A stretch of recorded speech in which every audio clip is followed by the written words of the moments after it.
On today's Locked On Bucks, we discuss the most important role players to the Bucks this upcoming season. Obviously, Damian Lillard improvement in another MVP type of season from Giannis is important, but the secondary players, who's most important to the Bucks' success this upcoming season? Camille and I discuss that. And an interesting survey conducted among all NBA fans that says Bucks fans are pretty happy. We get into the details next on Locked On Bucks.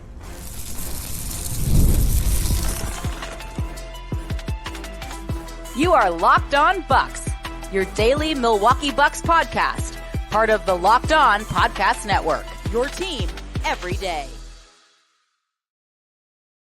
Welcome into Locked On Bucks. I'm Justin Garcia, joined as always by Camille Davis, as we thank you for making Locked On Bucks your first listen every day. We are free and available wherever you get your podcasts, and of course, you can find us on YouTube as well, part of the Locked On Podcast Network, your team every day. Today's Locked On Bucks is brought to you by FanDuel. Make every moment more as the playoffs have wound down. The sports stop sporting like we want them to. But this summer, FanDuel hooks up all customers with a boost or a bonus daily. Something for everyone every day, all summer long. Just head over to FanDuel.com to get started. Camille, we started by mentioning role players. So we've talked about some of the moves the Bucks have made throughout the course of the offseason and mentioned how the role players seemingly are in a better spot than they were a year ago. We examined the upgrades, or at least the perceived upgrades in our minds, that players like DeLon Wright would bring over a Pat Beverly, and of course, Gary Trent Jr. over Malik Beasley, Taurean Prince as well.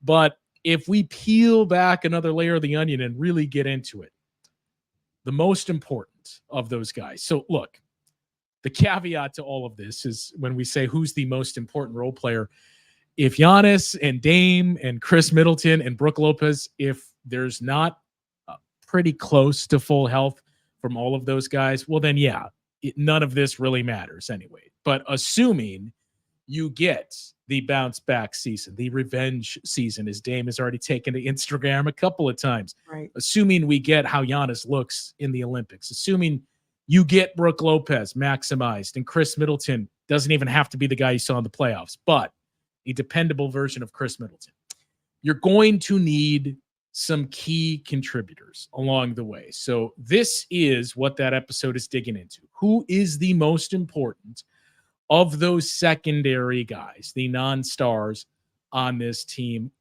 As we were planning this out, I said, hey, why don't we talk about this? And then thought, well, wait a minute. It's going to be pretty boring if we have the same player or players. So I asked you, well, who are you leaning towards? And as it turns out, we have completely different players. So I'll get started with mine. And this to me is the guy that I think is most important to their success for those role players as we've defined. Gary Trent Jr. Mm-hmm. So the logic behind it, I'll just give you a quick synopsis and get your take. We saw what Malik Beasley did in that role last year. We saw how it was a one-way role and how he basically was unplayable in the playoffs. He was a major contributor throughout the regular season. You could not depend on him in the postseason. As we pointed to, Gary Trent Jr. is an upgrade. Offensively, he can do a little bit more than Malik. And defensively, he may not be great, but he's an upgrade defensively there. It's kind of a double-edged sword because of, his importance. If he plays to that level, as at least I perceive you need him to. Frank and I had the discussion before of, well, does that kind of cement he is a one and done with the Bucks? But I just think the attention that is going to be placed on Giannis, on Dame, even Khris as the guy that gets some of that overflow. If Gary Trent Jr. comes out and plays like he has played against the Bucks and like he is capable of, that to me makes this offense even better than it was a season ago. And if your defense, as we pointed to, is just a little better than league average, which we think Gary Trent Jr. can help you get there in the backcourt, this is going to be a really good team. I think that's the number one answer with the bullet. Like when you first brought up this topic, we were going over it and you're like, who's your person? I didn't even think about Gary Trent Jr. because I was just like, of course, like he's our fifth start. Like he is so important to what this team is going to do. Well, and that, like, not to cut you off, but that's the that's the tricky part with this is, like, again, we're basically saying just none of those 4 guys, right? And Right. I suppose you could even lump Brook Lopez in, but we're not. So I think you're kind of inclined to say, well, he's a starter. Can we really call him a role player? But in the sense of, No. you got Giannis, you got Dame, you got Khris Middleton, you are a role player. So that's how I viewed it. And especially because the usage level that he had is probably going to go down like this season. Like, he is Yeah. not going to have the ball in his hands as much as he's used to. So he will be playing a different role on this team. And that role is really of a support to Giannis, to Dame, to Khris, because offenses have hierarchies. And he's not going to be number one on that high or offensive hierarchy on this team. That's just the way that it goes. So I definitely get Gary Trent Jr., especially when you think about the defensive upside that he possibly is bringing to this team as well. We saw it already with the steals. John Horst mentioned it himself. Like, there's a lot of defensive potential to tap in with him. And that's something that we do really well here in Milwaukee, that we think. And knowing what Doc wants, how Dame plays, and so on and so forth, like, it's going to be vital for him to come up big for this team. So I definitely think of all of the role players on the team, Gary Trent Jr. is probably the number one answer of most important role player. So I will go for number 2 and say Bobby Portis, a name that we haven't really talked that much about this summer outside of will he be traded or not, because it's a valuable contract given the fact that this is the second year in the row where Bobby finished top 3, a 6 man of the year voting. Like, we know he can be valuable. And seeing how Doc was starting to use him during his time here on the team, where it's like the post touches were there for sure, but he had to react out of the post a lot quicker, either shoot it or pass it. And also just given the fact that the Bucks' big rotation is still pretty short, unless you're going small ball with Taurean Prince. So Bobby Portis' role on this team is going to be of the utmost importance, as well as that first big off the bench for the Bucks. What style of defense will they look to, implement while he's out there? We saw him doing some trapping, some blitzing before. We've seen him in drop.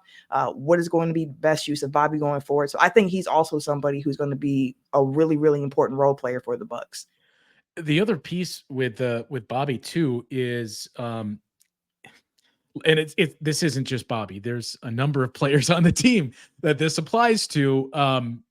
Except for one, which we talked about quite a bit last year. If he can improve his screen setting, yeah, that's a huge piece, because then you could see a lot more lineups where Bobby Portis is basically not defensively, but on the floor taking that Brook Lopez role. Brook is really the only guy that sets those screens for Damian Lillard.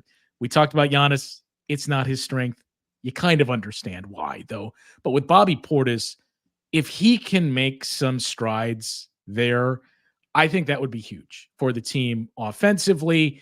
And again, to kind of steal some minutes where the offense can continue to click. And look, your offense is going to be fine in those moments where Bobby Portis is on the floor. That's the strength that he brings.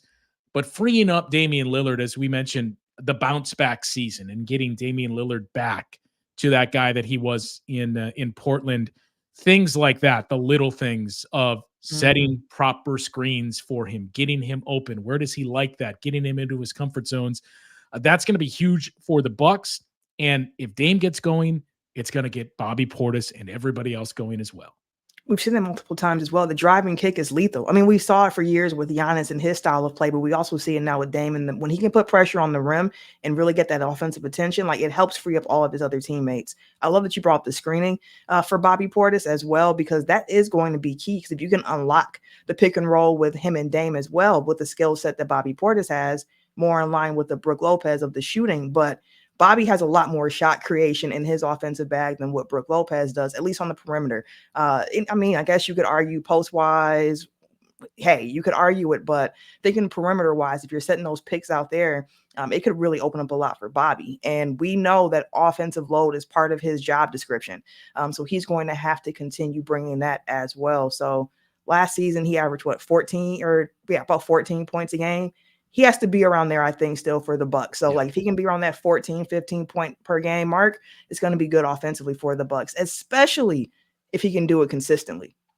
And look, for all these guys, consistency is the real big piece as we move into this season. There's a couple of more names that we each had. My secondary guy, your secondary player as well. We'll get into that. And we mentioned that survey that was conducted that says, hey, regardless of what you see out there on social media, Bucks fans seem to be pretty happy. We'll share the details with you on that coming up after this on Locked on Bucks. Passion, drive, and patience. That's the formula for winning championships, and that is also what keeps your ride or die alive. eBay Motors has everything you need to maintain your vehicle and level it up to peak performance. Superchargers, roof racks, exhaust kits, LED headlights, and more. Whether you're into speed, power, or style, eBay Motors has you covered. With over 122 million parts for your number one ride or die, you'll always find exactly what you're looking for. And with eBay's Guaranteed Fit, your part is guaranteed to fit your ride every time or your money back. Because with eBay Motors, you're burning rubber, not cash. With all the parts you need at the prices you want, it's easy to make your car the MVP and bring home huge wins. Keep your ride or die alive at ebaymotors.com. Eligible items only. Exclusions apply. eBay Guaranteed Fit only available to U.S. customers.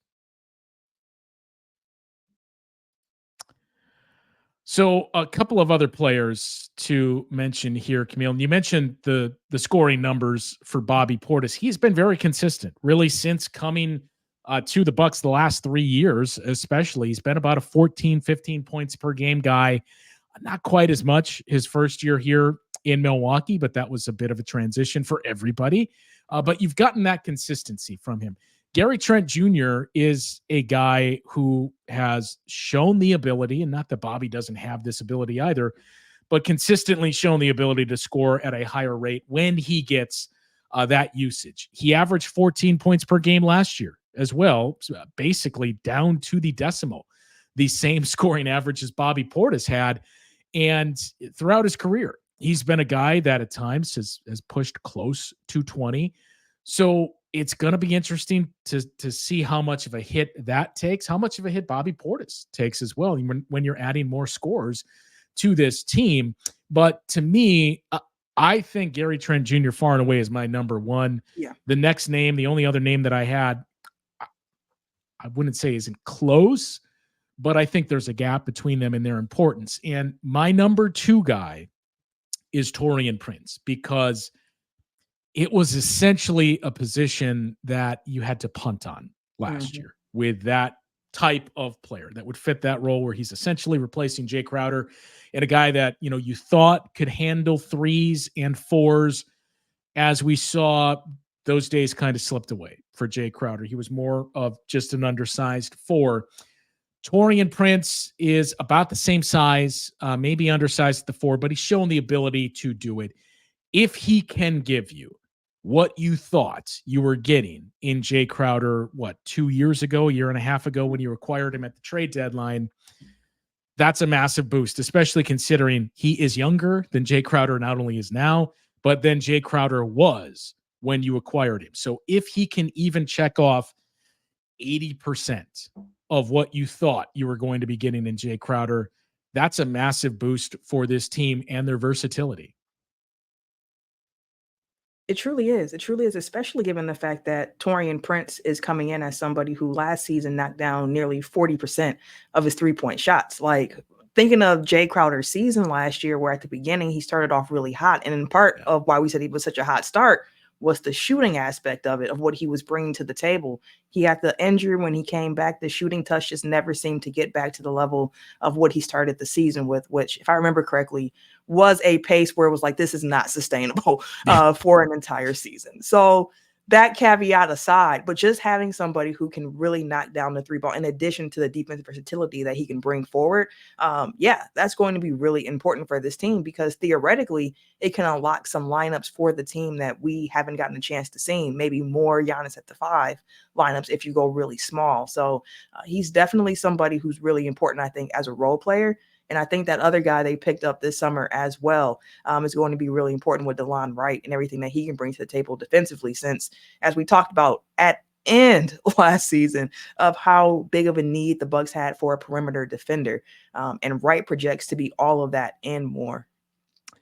And and I don't want to just kind of, by the way, with DeLon Wright, because he may prove to be the guy that is the most how would we put it? Just consistent, reliable of those three players that they added here in the offseason. You know what you're going to get for the most part from DeLon Wright. Anybody that's followed him for the last decade or so, you know what to expect from him. And I think there's a lot of value in that.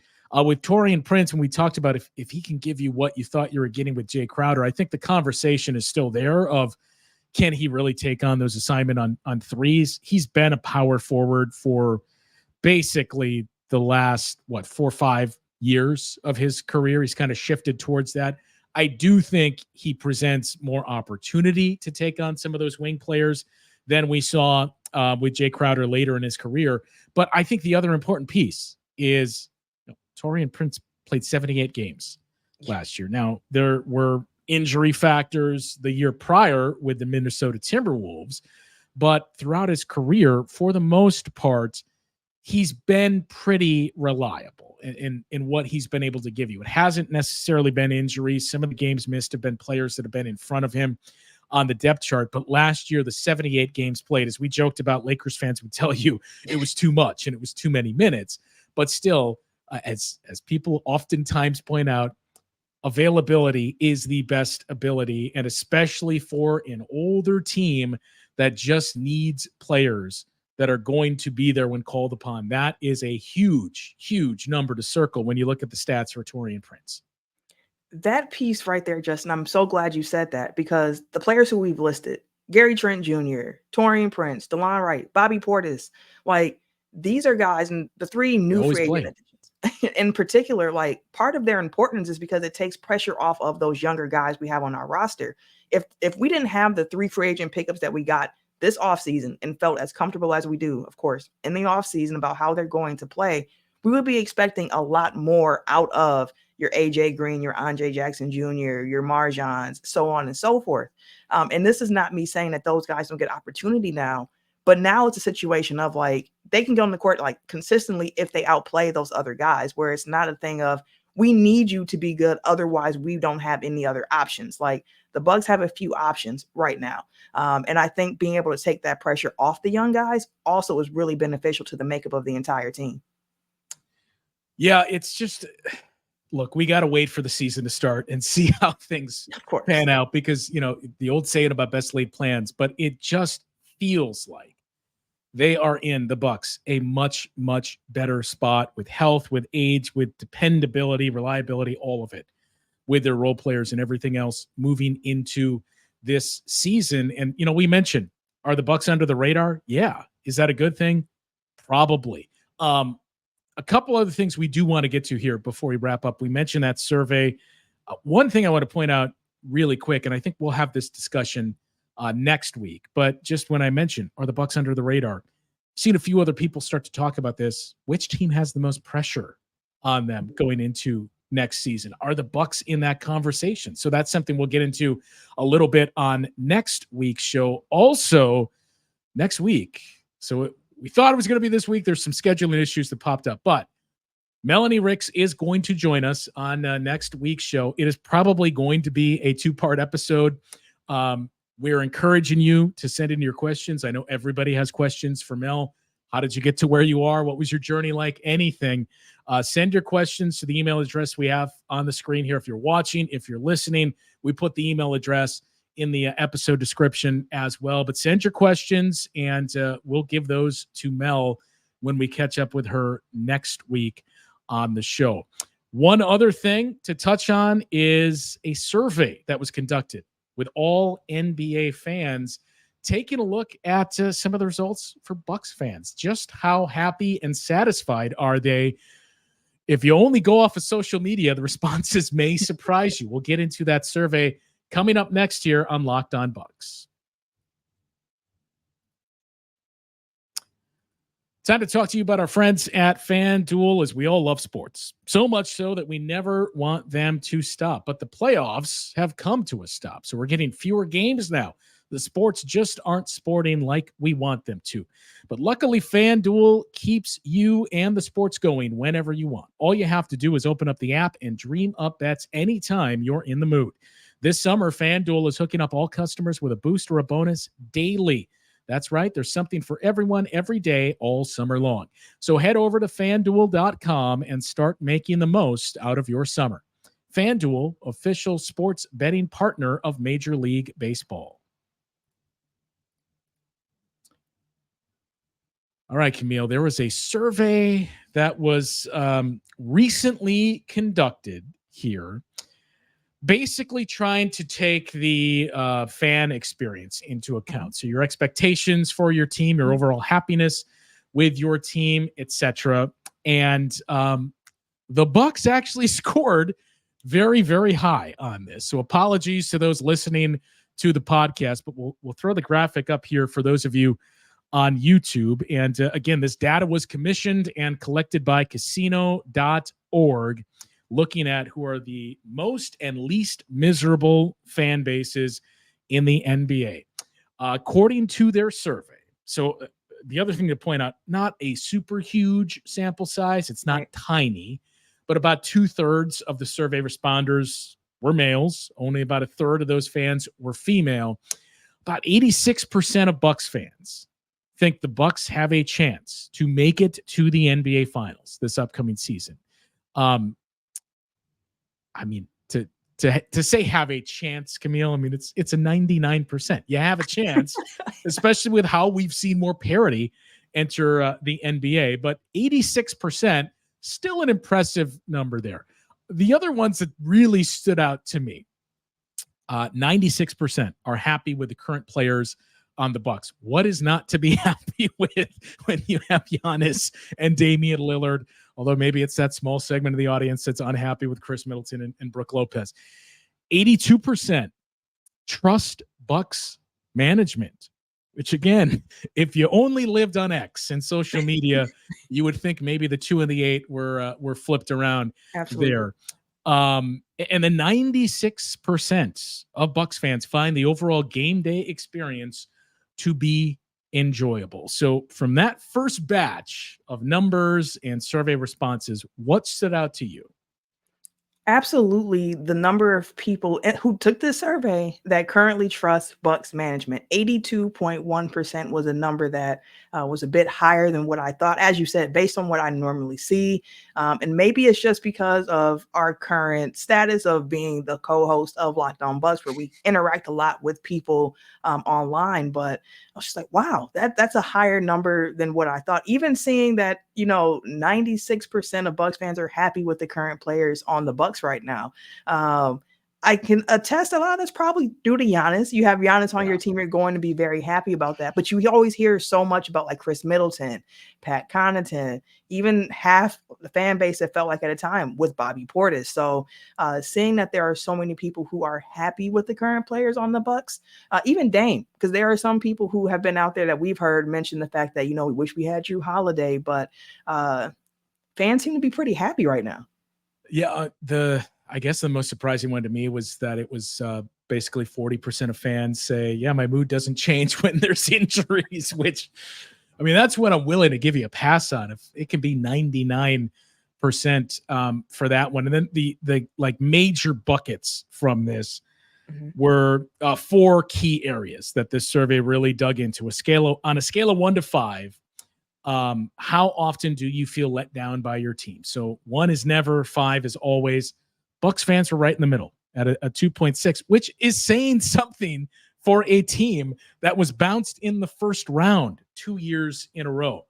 On a scale of 1 to 5, how irritated or upset do you get when your team loses? Again, 2.7. So right in the middle there for Bucks fans in the last 2. A scale of 1 to 5, how satisfied are you with the last 5 years of your team's performance? The caveat there is you had back-to-back first-round exits. You did win a championship within the last 5 years. So on that 5-point scale, Bucks fans came in at a 4 and nearly coming in at a 5 with the last one. How would you rate the competence of your team's management? 4.9 out of 5. Again, really, really high marks around the Bucks management and just the front office there. So seeing that was almost a 5, a very good. I mean, I do wonder too when this survey was given, like, because this is right after the Dame trade, for example, or if this is after. Was this before the first round? Too? Okay, before the first round. That is good context. Well, I don't know. I'm just saying, was this before the first round?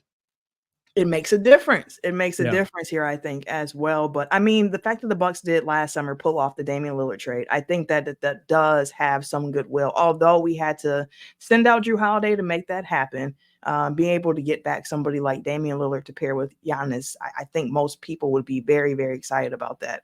But the one that stood out to me a lot was just over the last 5 years, how satisfied are you? Because that championship definitely gives a boost. But with the last few playoff performances, I did wonder if that number would be a little bit lower when I just read the initial question. Yeah. So the seats at a 4, it's like that championship hangover is still hanging over Milwaukee, it seems like, in Bucks fans. But I do wonder at the close of this season how much longer that goodwill lasts, because I think this could be the last year of the team as we know it if things do not go well. Well, and we mentioned that parity is here in the NBA, and I also wonder how much your opinion or stance changes and is framed by, okay, well, I saw the Denver Nuggets get one, and everybody thought, here's the next dynasty, and they weren't back there next year, and now they've started to lose some pretty key contributors. So how much of that is a factor? We'll see what happens with the Boston Celtics. You've seen the Raptors be one and done as well. So we are starting to usher into this era where you just got to be grateful to get one. So maybe there is some of that is setting in. And look, Camille, we love our followers on X, obviously, yes. But I assure you, the overall enjoyment of consuming the Bucks in basketball, it is much higher if you just ignore social media. And to me, that's what this survey really showed you. Yeah. They always say, like, Twitter is a very small place. Like it's not as big as we think it is. You hear that often. Like the views expressed is not necessarily a monolith. Like it's a very small few. And this survey shows, I mean, again, the survey itself, I think, was it 2,000 people who were surveyed for this particular survey. So it's a decent sample size there. It's not as if they asked the entire city of Milwaukee, how do you feel about it? But it's a reminder, I think, as well, of just, although the playoff flameouts have been frustrating, they've been frustrating for me as well, especially now that, like, my livelihood is tied to the team in some way, some form, some fashion, doing Locked On Bucks. But just to keep in perspective of the run that this team has been on and how it's been consistently good, it reminds me of the Packers in a sense with, like, Aaron Rodgers, where you expect to be good and the disappointment comes because you didn't make it to that big game every year, where it's like, we should be in the finals, and that's why I'm mad. I'm not mad because this team isn't good. I'm mad because we didn't get to where I know they can based on the talent on this team here. So when you're playing with expectations, it's different. But I do hope that fans can also have that gratitude and appreciation of the era of basketball that we're in, especially coming off of the red and green days. Yeah. So food for thought with this this survey that was put out there that, again, basically shows, hey, Bucks fans are overall pretty satisfied with management of the team success, and everything else that they are getting here from the team. As we start to wrap up here, there's one piece of news to pass along that came just as we started to record this, and that is the Bucks have made another signing, although this is a two-way deal. I'm going to try not to butcher the name here. Andrzej Pasichnik is who they have added on a two-way deal. Played for the Washington Wizards most recently. Those were his only 2 stops, or only 2 years, I should say, in the NBA. But that was a couple of years ago that he played in those NBA games. So he is added now a 7-footer on a two-way deal. And I believe he is taking the place of Jalen Galloway, because we did get the announcement that Ryan Rollins is going to wear number 13 for the Bucks. So he's still a two-way player. Stanley Amude, we talked about earlier in the offseason. So now that would seemingly indicate Jalen Galloway is no longer on a two-way contract for the Bucks. And that is who Andrzej is going to be replacing. He's played 28 games total in the NBA. And as I mentioned, the last of those games was already 3 years ago. So we're not going to pretend like we have any thoughts on his style of play.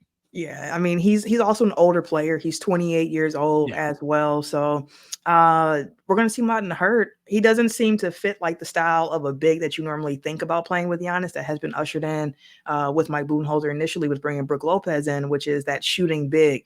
I believe he's only taken like 4 or 5 career three-pointers. So that piece isn't in his game. So I'll be really curious to see what he looks like with the hurt and how he's utilized as well. But before we wrap up, Justin, speaking of big men, did you see the news out of Phoenix about the transformation that's trying to take place with Nurkic?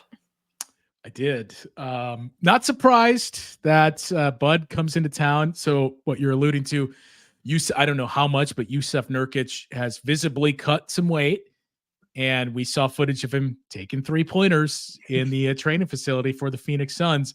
I think everybody is going to point to, well, I mean, look what Bud did with Brook Lopez. In fairness, Brook Lopez already started doing that himself. But sure, Bud really maximized that. As you pointed out, it's more like, hey, look what Bud did with John Henson and even with Robin Lopez, I think is the better comp for what Yusuf Nurkic is going to attempt to pull off this season.